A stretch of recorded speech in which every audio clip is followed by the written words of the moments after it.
Good afternoon you all. So आज हम लोग what is democracy, why democracy का ये पार्ट टू डिस्कस कर रहे हैं। और कल हम लोग डिस्कस किए थे। इस चैप्टर में हम लोग किस किस टॉपिक पर हम लोग डिस्कस करेंगे, क्या क्या टॉपिक रहेगा जहाँ पर हमको डिस्कशन करना होगा, पढ़ना होगा, ये हम लोग कल डिस्कस किए थे। सो आज से टॉपिक स्टार्ट होते। व्हाट इज़ डेमोक्रेसी, ये टॉपिक ही आज का, ठीक है। So first of all what is democracy में हम इसका रूट वर्ड को देखते हैं। दैट मीन्स डेमोक्रेसी वर्ड जो है उसका ओरिजिन को देखते हैं। इसका रूट वर्ड क्या है, इसका फॉर्मेशन क्या है, सोर्स क्या है, उस चीज़ को फर्स्ट ऑफ ऑल देखते हैं। सो डेमोक्रेसी जो वर्ड जो है ये बनता है एक ग्रीक वर्ड डेमोस, जिसका मतलब होता है पीपल, एंड क्रेसिया that means rule, that means rule of people. According to root word that means origin, democracy जो वर्ड जो है इसका ओरिजिन या तो सोर्स या तो रूट वर्ड के अकॉर्डिंग इसका मतलब होता है रूल ऑफ पीपल, ठीक है। ये तो हुआ root word, that means source word. अब हम लोग नेक्स्ट चीज़ यहाँ पर देखते हैं कि फेमस डेमोक्रेसी का डेफिनेशन, डेमोक्रेसी का फेमस डेफिनेशन, बहुत ही पॉपुलर डेफिनेशन जो Abraham Lincoln 16 president of USA का थे, उन्होंने जो दिए है।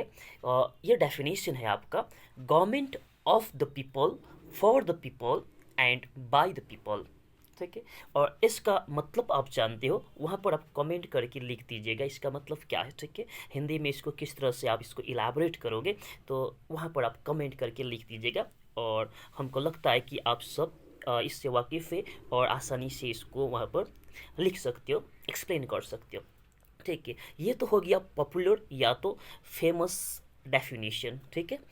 और प्रेजेंट डे में अगर आपको क्वेश्चन अराइज करते व्हाट इज़ डेमोक्रेसी बोल करके, तो आप वहाँ आंसर क्या लिखेंगे, तो let's come to the point. So वो है democracy is the form of government in which rulers are elected by people. Democracy is the form of government in which rulers are elected by people. That means question arise होते what is democracy, तो आप इतना definition लिखने से भी आपका ठीक है, ओके है, ठीक है।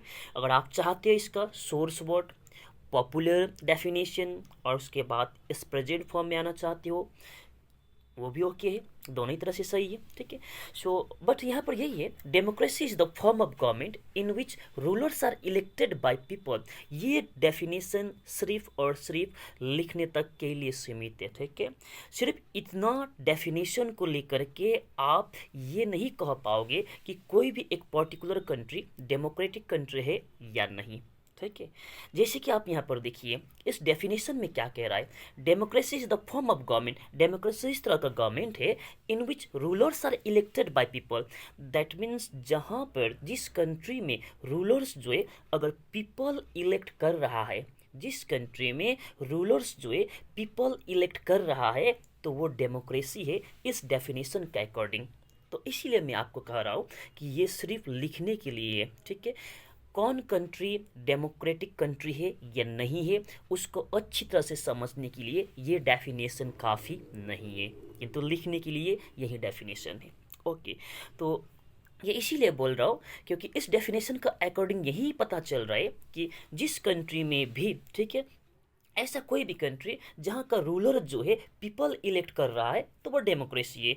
तो आप एग्जाम्पल लीजिए म्यांमार का, ठीक है। आपका just neighbouring country Myanmar, Myanmar में इलेक्शन होता ही है, अक्सर वहाँ पर इलेक्शन होते हैं और वहाँ का रूलर्स को पीपल इलेक्ट करते हैं। बट यहाँ पर भी क्वेश्चन मार्क यही है कि जैसे इलेक्ट होते हैं वहाँ का रूलर, क्या रूलर का पास पावर रहता है, मेजर डिसीजन टेकिंग पावर क्या रूलर का पास रहता है, या तो रूलर वहाँ पर सिर्फ और सिर्फ रिमोट कंट्रोल बन करके रह जाते हैं। तो ऐसा ही होता है म्यांमार में अक्सर वहाँ का मिलिट्री जो है इतना पावरफुल है, पावरफुल इस सेंस में नहीं कि वहाँ का मिलिट्री जो है इंडिया का मिलिट्री से स्ट्रॉन्ग है, इस सेंस में नहीं। मतलब कहने का मतलब ये कि वहाँ का मिलिट्री जो है वहाँ का गवर्नमेंट से ज़्यादा पावर रखती है, गवर्नमेंट को ओवर रूल करते हैं वहाँ का मिलिट्री। और इंडिया में ऐसा नहीं होता है।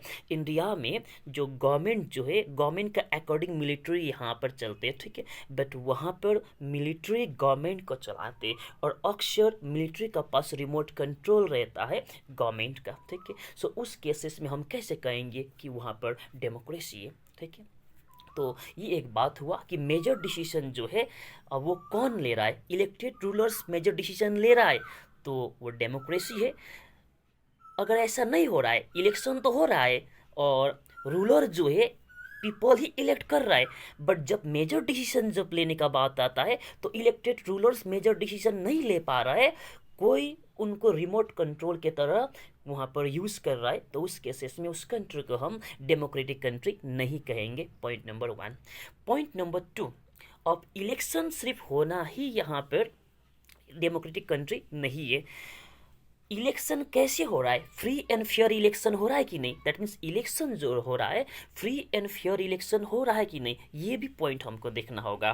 कहने का मतलब कहीं अगर इलेक्शन जो हो रहा है मनी एंड मसल पावर का बल पर अगर इलेक्शन हो रहा है, या तो किसी को गन पॉइंट पर डरा करके धमका करके वहाँ पर वोट देने के लिए मजबूर करते हैं, तो उस केसेस में जो भी गवर्नमेंट वहाँ पर फॉर्मेशन हो रहा है, दैट मीन्स रूलर को जो पीपल में इलेक्ट किए तो पीपल ने अपना विश से नहीं किए, डर के कारण गन पॉइंट पर वो लोगों ने रख करके उन लोगों से वोट दिलाया गया। तो उस केसेस में दैट मीन्स कहने का मतलब फ्री एंड फेयर इलेक्शन नहीं हो रहा है, तो वो भी डेमोक्रेटिक कंट्री हम लोग नहीं मानेंगे, ठीक है।